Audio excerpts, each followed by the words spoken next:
पड़ोसी देश नेपाल में सत्ता बदल चुकी है और अब वहां एक नए युग की शुरुआत होने जा रही है। युवाओं के कड़े विरोध प्रदर्शनों के आगे आखिरकार केपी शर्मा ओली को झुकना ही पड़ा और अब नेपाल की भागदौड़ सुशीला कार्की के हाथों में होगी।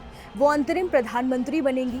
ये खबर भारत के लिए शुभ संकेत लेकर आई है, क्योंकि सुशीला कार्की के शुरुआती बयान काफी उम्मीद जगाने वाले हैं। नमस्कार, मैं हूं अनुश्री गुप्ता और आज इस वीडियो में जानेंगे, अगर सुशीला कार्की नेपाल की मुखिया बनी तो भारत से उनके क्या संबंध रहेंगे और भारत को इससे क्या फायदा होगा। नेपाल में जारी राजनीतिक उथल-पुथल के बाद अब एक स्थिरता आने की उम्मीद है। नेपाल सुप्रीम कोर्ट की पहली महिला चीफ जस्टिस रह चुकी 73 वर्षीय सुशीला कार्की को अंतरिम प्रधानमंत्री की कमान सौंपी जाएगी।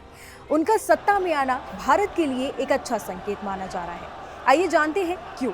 सुशीला कार्की पिछले कई सालों से नेपाल में सरकार विरोधी प्रदर्शनों का एक जाना पहचाना चेहरा रही हैं। 11 जुलाई 2016 को वो नेपाल सुप्रीम कोर्ट की मुख्य न्यायाधीश बनी। उन्होंने न्यायिक स्वतंत्रता का पालन करते हुए नेपाल सरकार के भ्रष्टाचार के खिलाफ कई कड़े फैसले लिए, जिसके कारण वो नेपाल के जेनजी युवाओं के बीच बेहद लोकप्रिय हो गए।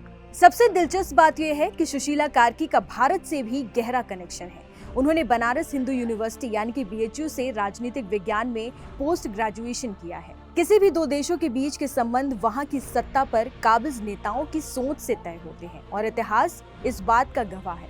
केपी शर्मा ओली का झुकाव चीन की ओर था और उन्होंने अपने कार्यकाल में भारत से संबंध बिगाड़ने में कोई कसर नहीं छोड़ी। उन्होंने भारत विरोधी बयानबाजी की और लिपुलेख, कालापानी, लिपियाधुरा और यहाँ तक कि भगवान राम को लेकर भी कई विवादित बयान दिए। लेकिन अब हालात बदल सकते हैं। सुशीला कार्की का बैकग्राउंड और उनके हालिया बयान इसी ओर इशारा करते हैं। सुशीला कार्की को भारत में बिताए अपने दिन आज भी याद हैं। उन्होंने बुधवार को अपने एक बयान में कहा कि मुझे आज भी BHU की शिक्षक याद हैं, वहां के दोस्त याद हैं, गंगा नदी याद है।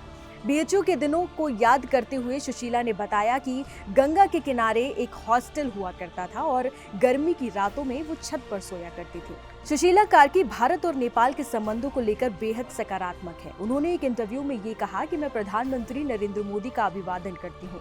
PM मोदी के बारे में मेरी अच्छी राय है। उन्होंने आगे कहा कि हम कई दिनों से भारत के संपर्क में नहीं हैं। हम इस बारे में बात करेंगे।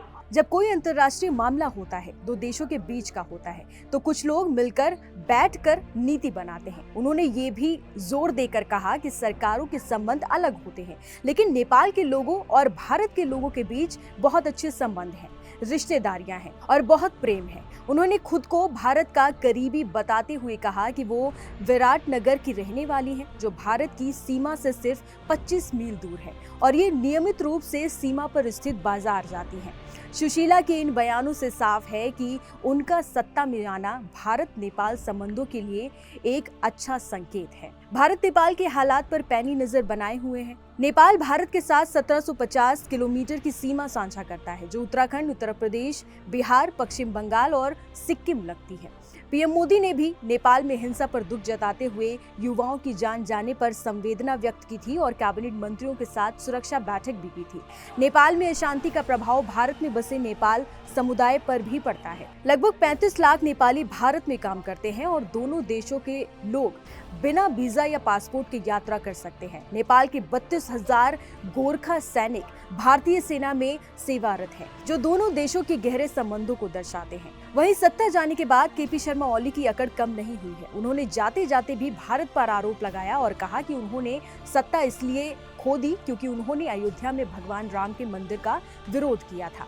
उन्होंने ये भी कहा कि अगर उन्होंने लिपुलेख, कालापानी और लिपियाधुरा का मुद्दा नहीं उठाया होता तो ये सत्ता में बने रहते। ओली ने हमेशा इन जगहों को भारत के साथ विवादित क्षेत्र बताया है। नेपाल में सुशीला कार्की का नेतृत्व भारत नेपाल संबंधों में एक नई सुबह ला सकता है, जो दोनों देशों के लिए बेहद महत्वपूर्ण होगा।